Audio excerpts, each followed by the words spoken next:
Mood कैसा है आपका? बिल्कुल ठीक, बिल्कुल अच्छा लग रहा है। और शायद जो गुजरात के हमारे कार्यकर्ता हैं, लीडर्स हैं, सबसे स्ट्रांग, मजबूत, निडर हमारे लोग हैं।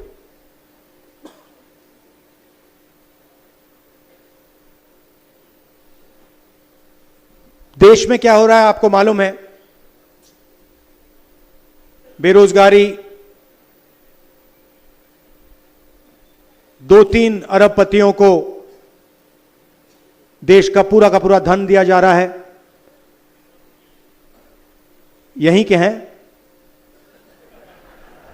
आपने ही भेजे हैं अदानी और अंबानी। उनके लिए सब कुछ अवेलेबल है, जो भी उनको चाहिए। एयरपोर्ट, मुंबई का एयरपोर्ट किसी और के हाथ में है, अदानी जी को चाहिए, सीबीआई केस लगता है, झटक से चमकता हुआ बोर्ड अदानी एंटरप्राइजेज लग जाता है वहां पे। पोर्ट्स, शुरुआत यहीं से हुई थी।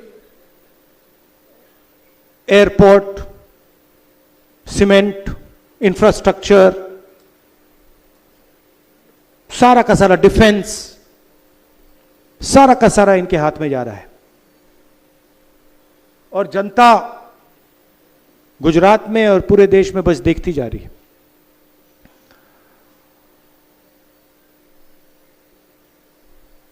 हम कुछ महीनों से इंटरनली खारगे जी और हमारी जो दिल्ली में सीनियर लीडरशिप है, हमारा डिस्कशन हो रहा है कि कांग्रेस पार्टी को हम मजबूत कैसे करें।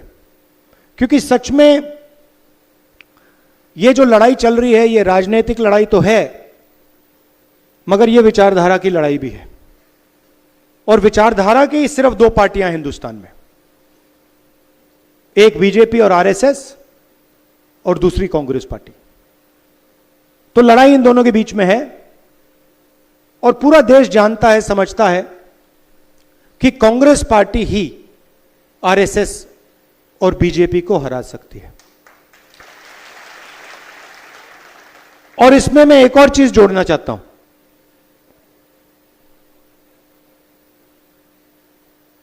कि सबसे पहले अगर हमने आरएसएस और बीजेपी को देश में हराना है तो रास्ता गुजरात के थ्रू जाता है। हमें पहले यहां पर जो हमारी ओरिजिनल फाउंडेशन थी, हमारी पार्टी भी, अगर आप सोचें, हमारी पार्टी भी गुजरात से ही शुरू हुई थी। हमारे सबसे बड़े जो नेता थे महात्मा गांधी, वो आपने हमें दिए थे, और सरदार पटेल जी भी आपने हमें दिए। तो हमारी विचारधारा भी, हमारी पार्टी भी यहीं से शुरू हुई है। मगर काफी सालों से हम डिमोरलाइज से हैं। गुजरात में डिमोरलाइजेशन है नहीं है ना? थोड़ा लग रहा है कि भाई ये बड़ा मुश्किल काम है। तो मैं यहां आया हूं आपको बताने कि ये कोई मुश्किल काम नहीं है, ये आप लोगों के लिए आसान काम है। और आप देख लेना, हम ये काम गुजरात में पूरा करके छोड़ेंगे।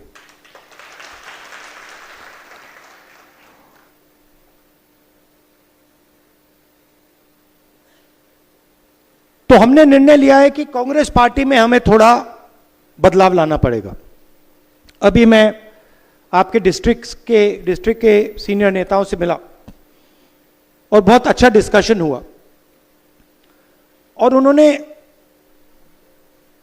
दो तीन चीजें मुझे कहीं जो शायद हर डिस्ट्रिक्ट के नेता कहेंगे।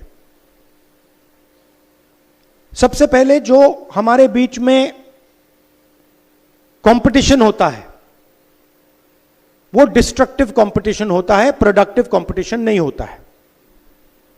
दूसरी बात, लोकल लोगों को, लोकल डिस्ट्रिक्ट्स के नेताओं को टिकट डिसीजन में शामिल नहीं किया जाता है। टिकट, उन्होंने हमें बताया भैया टिकट हमें पता नहीं कहां से आया,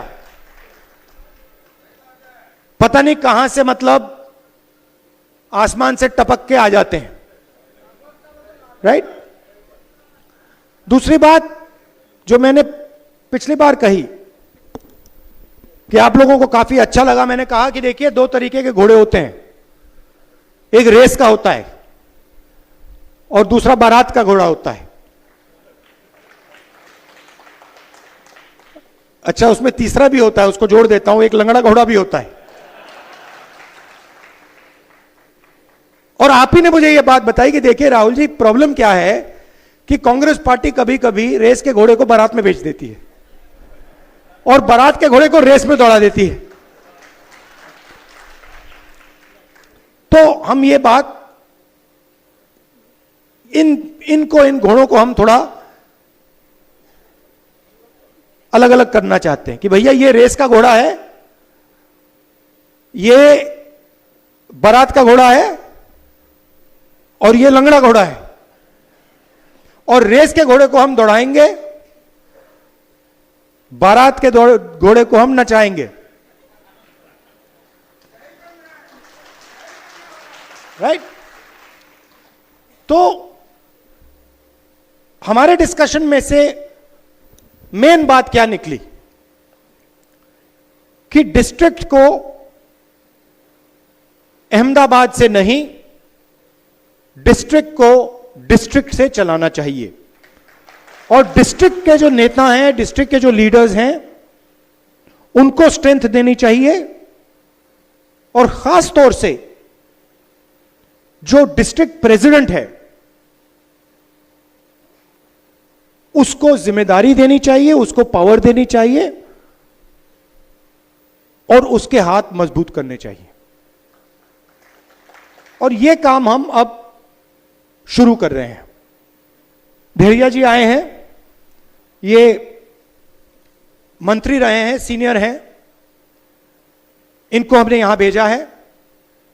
गुजरात के भी लोग आए हैं, जिग्नेश आए हैं, दो तीन और लोग आए हैं। ये आपसे बातचीत करके हमारे को 5-6 नाम देंगे जिनमें से आपका डिस्ट्रिक्ट प्रेसिडेंट चुना जाएगा। District president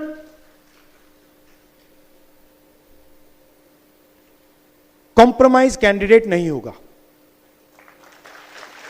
district president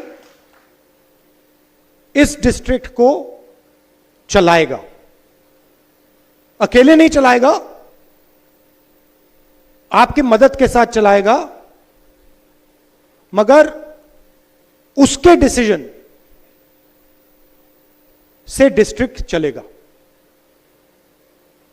district committee के डिसीजन से डिस्ट्रिक्ट चलेगा, ऊपर से कोई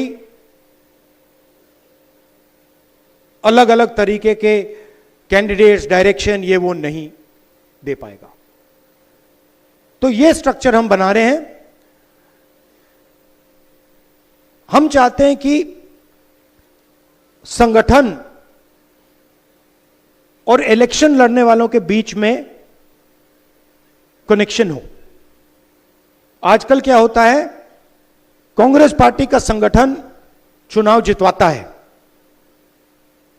और एक बार व्यक्ति एमएलए बन जाता है, एमपी बन जाता है, तो वो कांग्रेस के संगठन को भूल जाता है और कहता है भैया तुम जानो, तुम्हारा काम जाने, मैं जा रहा हूं। तो अब हम संगठन के माध्यम से लोगों को चुनेंगे, संगठन डिसाइड करेगा कि चुनाव कौन लड़ेगा, कौन नहीं लड़ेगा। कोई एक व्यक्ति ऊपर से नहीं डिसाइड करेगा। ये हमारा गुजरात में पायलट प्रोजेक्ट है। गुजरात में हम इसको टेस्ट कर रहे हैं क्योंकि हम मैसेज देना चाहते हैं कि गुजरात हमारे लिए सबसे जरूरी प्रदेश है और हमारी लड़ाई विचारधारा की है और वो लड़ाई गुजरात में हम लड़ेंगे और जीतेंगे। एक बात बहुत अच्छी इसी मीटिंग में मुझे कही कि अलग अलग सीनियर नेता आते हैं। किसी ने कहा जब अहमदाबाद से सीनियर नेता आते हैं तो जादू से हर डिस्ट्रिक्ट में लोग 2-3 दिन के लिए आ जाते हैं, बाहर आ जाते हैं और सीनियर नेता चला जाता है, वो गायब हो जाते हैं। मगर इनके पास सचमुच में कोई पकड़ नहीं होती कि सीनियर नेता बने घूम रहे हैं मगर बूथ नहीं जिता पाते हैं। तो हम उन लोगों को स्ट्रेंथ देना चाहते हैं जिनकी पकड़ बूथ से है, जो लोकल हैं, जो जनता की जो समस्याएं हैं, जनता की जो इश्यूज हैं, जो उनको उठाते हैं, उनको हम आगे बढ़ाना चाहते हैं, उनको हम पावर देना चाहते हैं। यह मैं आपसे कहने आया हूं। आपके साथ डिस्कशन होगा, आपकी राय ली जाएगी, आपकी ओपिनियन ली जाएगी और उस बेसिस पे हम निर्णय लेंगे। आप यहां गुजरात में कांग्रेस पार्टी के लिए लड़ते हो, मैं समझता हूं कि यह आसान काम नहीं है। शायद पूरे देश में आपको सबसे ज्यादा सहना पड़ता है। आप धमकियां खाते हो, लाठी खाते हो, गाली खाते हो, मगर आप कांग्रेस पार्टी का झंडा नहीं छोड़ते हो। तो मैं आपका दिल से धन्यवाद कहना चाहता हूं और मैं आपको बताना चाहता हूं कि जहां भी मेरी जरूरत होगी, गुजरात के कोने कोने में जहां भी आप मुझे बुलाओगे, मैं हाजिर हो जाऊंगा। नई जनरेशन को हमें कांग्रेस पार्टी में लाना है। जो सचमुच में जनता से जुड़े लोग हैं, उनको हमें आगे बढ़ाना है। इसी भीड़ में बहुत सारे ऐसे लोग हैं जो जनता के बहुत करीब हैं, जनता के लिए लड़ते हैं, खड़े रहते हैं, उन्हें हमें आगे बढ़ाना है। इसी भीड़ में ऐसे भी लोग हैं जो बीजेपी के साथ मिले हुए हैं, उनको हमें आइडेंटिफाई करना है ना, आइडेंटिफाई करना है और प्यार से परे करना है। हिंसा से नहीं, नफरत से नहीं, प्यार से भैया इस साइड हो जाइए, दूसरों को आगे जाने दीजिए। धन्यवाद। जय हिंद, नमस्कार।